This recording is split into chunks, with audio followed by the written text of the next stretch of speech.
5, 4, 3, 2, 1, 0.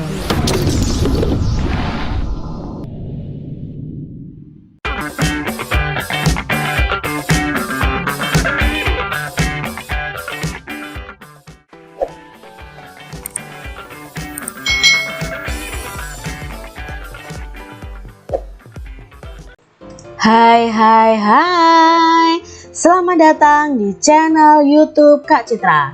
Hari ini kita akan belajar bersama di tema 1, subtema 1 pembelajaran yang kelima. Apakah kalian siap untuk belajar dengan Kak Citra? Ayo kita belajar bersama-sama. Bagaimana menurutmu pengaruh kondisi geografis bagi kehidupan manusia? Nah, manusia itu hidup juga dipengaruhi oleh kondisi geografis di mana kita tinggal. Ayo kita pelajari lebih lanjut. Sebagian besar kawasan Asia Tenggara itu beriklim tropis dengan curah hujan tinggi dan suhu udara panas. Hutan tropisnya kaya akan flora dan fauna. Hutan menghasilkan kayu dan rotan. Hanya negara Myanmar bagian utara yang beriklim subtropis. Hampir semua negara di kawasan Asia Tenggara itu memiliki wilayah laut. Laut banyak memberikan manfaat terkait dengan sumber daya alam, yaitu ada ikan dan hasil laut lainnya, bisa untuk jalur transportasi air, bisa untuk objek wisata, dan untuk bahan tambang seperti minyak dan gas bumi. Jadi di sini kita tahu bahwa kondisi geografis itu mempengaruhi juga dalam kehidupan manusia. Kalau kondisi geografis di Asia Tenggara sendiri, hampir semuanya itu memiliki laut. Nah, laut sendiri menghasilkan berbagai sumber daya alam yang bisa dimanfaatkan oleh manusia. Ini adalah negara ASEAN yang pernah kita pelajari di pembelajaran 1. Ada 10 negara yang sudah bergabung dalam ASEAN ini. Nah, adik-adik, kalian sudah bisa lihat di pembelajaran 1 kita sudah membahas tentang ASEAN. Sekarang kita akan membahas tentang geografis dari masing-masing negara yang tergabung di ASEAN. Yang pertama adalah tentunya Indonesia. Nah, Indonesia sendiri secara letak geografis itu terletak di 6 derajat lintang utara sampai 11 derajat lintang selatan dan 95 derajat bujur timur sampai 106 bujur timur. Iklim yang ada di Indonesia adalah tropis. Kondisi geografisnya untuk Indonesia adalah negara kepulauan terbesar di dunia dan dilintasi oleh garis khatulistiwa. Indonesia memiliki relief yang beraneka ragam bentuknya dan dilalui oleh 2 sirkum, yaitu sirkum Pasifik dan Mediterania, yang menyebabkan Indonesia memiliki banyak gunung api. Nah, itu adalah kondisi geografis Indonesia. Selain itu, Indonesia diapit oleh beberapa lempeng besar yang menyebabkan rawannya gempa adik-adik. Nah, di sini kita tahu ternyata negara kita itu banyak pulaunya dan termasuk salah satu kepulauan terbesar di dunia. Nah, di sini Indonesia itu punya tanah yang subur, ya, masih banyak hutan-hutan. Tapi di sini yang perlu kita tahu, Indonesia sendiri juga memiliki gunung api yang sangat banyak, yang sampai saat ini masih aktif. Itu dikarenakan Indonesia itu ada 2 relief yang ada di Indonesia ini, atau 2 sirkum. Nah, itu sirkum Pasifik dan sirkum Mediterania. Lalu kita juga rawan ada gempa nih di Indonesia karena kita diapit oleh lempeng besar sehingga menyebabkan rawan terjadinya gempa. Itu adalah kondisi geografis Indonesia. Negara berikutnya adalah negara Brunei Darussalam. Letak geografisnya itu adalah 4 derajat lintang utara sampai 6 derajat lintang utara dan 114 derajat sampai 115 bujur timur. Iklimnya adalah tropis khatulistiwa, jadi juga ada panas, juga ada pada musim penghujan ya. Kondisi geografisnya, Brunei terdiri atas 2 wilayah yang terpisah. Ada wilayah barat dan ada wilayah timur. Wilayah Brunei dikelilingi oleh wilayah Malaysia. Wilayah barat merupakan dataran rendah yang berawa-rawa. Pantai bagian utara Brunei merupakan daerah dataran yang relatif luas dan di wilayah ini terdapat Teluk Brunei. Ini adalah kondisi geografis dari Brunei Darussalam.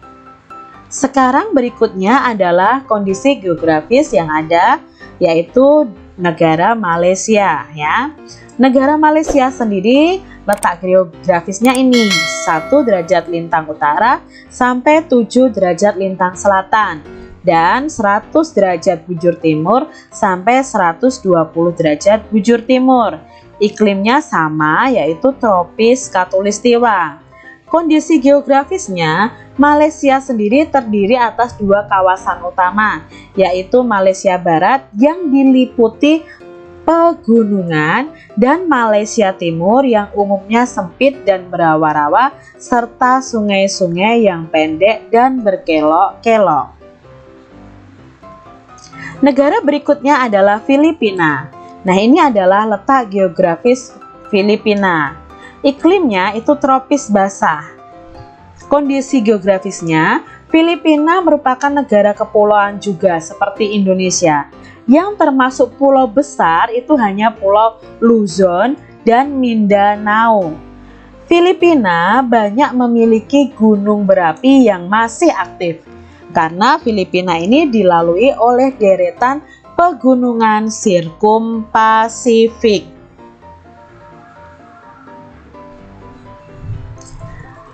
Selanjutnya adalah negara Kamboja. Letak geografis negara Kamboja adalah ini adik-adik, 10 derajat lintang utara sampai 15 derajat lintang utara dan 102 derajat bujur timur sampai 108 bujur timur. Iklimnya itu tropis basah dan kering. Letak geografisnya sekarang, kondisi geografis dari negara Kamboja. Bentuk wilayah Kamboja menyerupai piring. Di bagian tengahnya terdapat dataran besar Tonle Sap. Sedangkan bagian tepi dibentuk oleh deretan pegunungan. Negara ini dilalui oleh Das Mekong. Sampai sekarang Sungai Mekong merupakan sungai yang sangat terpenting di Kamboja. Negara berikutnya adalah Myanmar. Ini adalah letak geografis negara Myanmar. Iklimnya adalah iklim tropis. Kondisi geografisnya, negara Myanmar itu terbentuk dari 2 lipatan pegunungan di wilayah barat dan sebuah patahan blok di sebelah timur. Keduanya berjajar dari utara ke selatan. Jajaran sebelah barat mencakup deretan pegunungan Leta, Bukit Chin, dan pegunungan Arakan Yuma yang diliputi oleh hutan-hutan lebat. Ini adalah negara Vietnam. Ini letak geografisnya. Iklimnya bagian utara itu iklim sedang dan selatan itu iklimnya tropis. Kondisi geografisnya, secara geografis itu Vietnam terdiri dari 5 wilayah. Ada daerah pegunungan utara, delta Sungai Merah, barisan pegunungan Annam yang berhubungan dengan Vietnam Utara dan Vietnam Selatan. Garis pesisir pantai yang sempit antara barisan pegunungan Annamite dan Laut Cina Selatan. Delta Sungai Mekong, nah ini ya di Sungai Mekong tadi ya, itu berada di sebelah selatan dari Vietnam. Negara berikutnya adalah Laos. Ini adalah letak geografis dari negara Laos. Iklimnya bagian utara itu iklim sedang dan bagian selatan itu iklimnya tropis seperti Indonesia. Kondisi geografisnya, Laos merupakan satu-satunya negara di Asia Tenggara yang jalan masuk ke wilayah negaranya itu tanpa melalui laut. Sebagian besar wilayah Laos adalah daerah pegunungan dan wilayah lain merupakan dataran tinggi. Itu informasi tentang kondisi geografis Laos. Negara berikutnya adalah Singapura. Ini adalah letak geografis dari Singapura. Iklimnya tropis, kondisi geografisnya, luasnya itu hampir sama dengan kota Jakarta. Berarti kalau dibandingkan dengan Indonesia lebih luas mana? Ya, lebih luas Indonesia. Keadaan alam negara Singapura pada umumnya relatif datar. Akan tetapi di beberapa tempat itu juga bisa dijumpai perbukitan.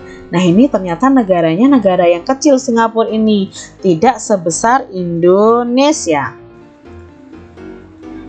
Berikutnya adalah negara Thailand. Nah, Thailand sendiri letak geografisnya ini adik-adik. Lalu iklimnya tropis. Kondisi geografisnya, Thailand ini memiliki topografi berupa permukaan tanah yang dilewati aliran sungai di bagian tengahnya, dataran tinggi di timur laut, hutan dan pegunungan serta bukit-bukit di sebelah utara, dan wilayah selatannya kebanyakan berupa bukit-bukit. Daerah yang menjadi pusat kegiatan berupa dataran rendah di daerah aliran Sungai Chao Phraya. Nah, ini adalah kondisi geografis dari negara Thailand. Nah, kalian sudah mengetahui nih dari kondisi geografis negara-negara yang mengikuti ASEAN. Hutan tropis di sebagian besar wilayah Asia Tenggara itu menghasilkan kayu yang bermanfaat bagi penduduknya. Nah, kayu itu dimanfaatkan juga untuk dibuat patung. Patung Nusantara banyak diminati masyarakat dunia. Pada pembelajaran 2, kamu sudah belajar nih adik-adik, cara membuat patung sederhana. Ambillah bahan patungmu. Nah, kamu bisa membuat model lain dari kayu, tanah liat, atau kalian bisa membuat plastisin atau lilin malam sendiri ya. Kemarin Kak Cira sudah beritahu apa saja alat dan bahannya. Kalian bisa lihat di pembelajaran 2. Ternyata tumbuhan juga memberikan manfaat bukan hanya untuk bahan makanan, tetapi juga dimanfaatkan untuk kesenian ya. Dari kayu ini kita bisa manfaatkan untuk kesenian, kita ukir, misalnya contohnya di sini menjadi ayam ya, mungkin menjadi kura-kura dan lain sebagainya. Demikian tadi adik-adik pembahasan kita di mata pelajaran tematik tema 1 subtema 1 pembelajaran yang kelima. Semoga video pembelajaran ini bermanfaat ya untuk adik-adik semuanya. Sampai jumpa kembali di video pembelajaran selanjutnya dan Tuhan memberkati. Jangan lupa tekan tombol subscribe, lalu tekan loncengnya, tekan juga tombol like, lalu share ke media sosial kalian. Jangan lupa untuk ikuti media sosial Kak Citra. Terima kasih.